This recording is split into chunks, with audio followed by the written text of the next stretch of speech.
Rohan. So Hey, nice to meet you. nice to meet you too. It's great to talk to you.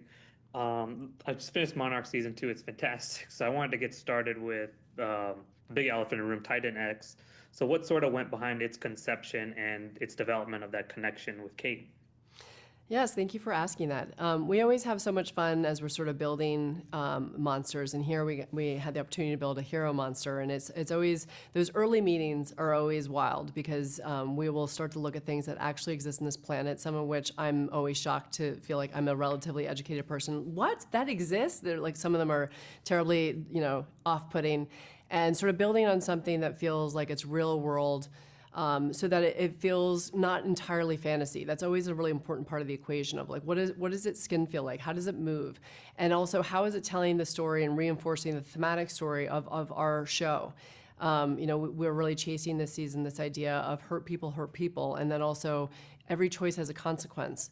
And we start to really learn about this monster within that context, and really our characters are able to interact with it, and it helps inform their internal stories and their external stories.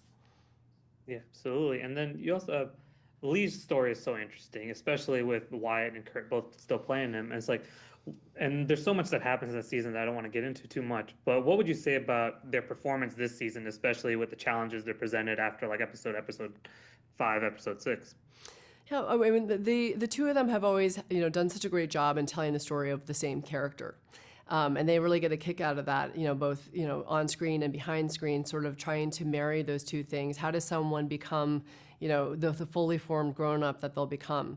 And we both see, a physical scar, but there's also emotional scars, and sort of seeing the graduation of that. And one of the things we wanted to do is really, knowing that we're going to be doing a spin-off with young Lee Shaw, and knowing that there's a very sort of smaller period where you sort of get to meet those characters in the past tense before you have Keiko, fall into Axis Mundi, and then Wyatt the same.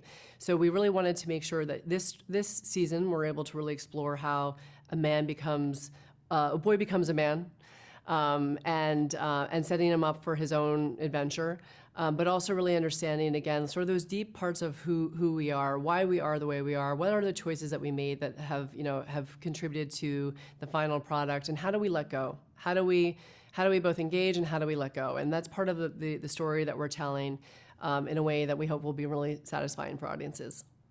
Yeah, I mean, jaw-dropping moment. But so we're still two ways. With the time jump, we're still 2 years away from King of the Monsters, and about 4 years from Godzilla. So how did you want to start planting the seeds for those future adventures, and what some audience members have already know, but in the basis of these characters? Yeah, well, we're always, I think that part of the fun is the puzzle of figuring out how we fit into the landscape. How do we set up seeds that feels like they could grow and become, story points in the movies that were made, 5, 10 years ago, 2 years ago, depending on where we are.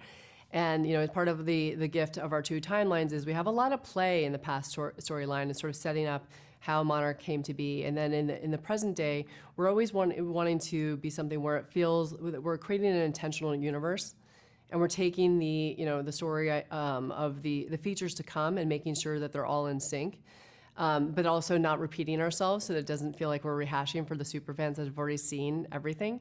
How are we giving them more story that helps make it feel like the world's only getting bigger, not smaller? Yeah, absolutely. Well, thank you so much for your time, Tori. I can't wait for season three. I can't wait for people to see this second season. But thank you so much. Really appreciate it. I appreciate you. Thank you. Thank you. Bye.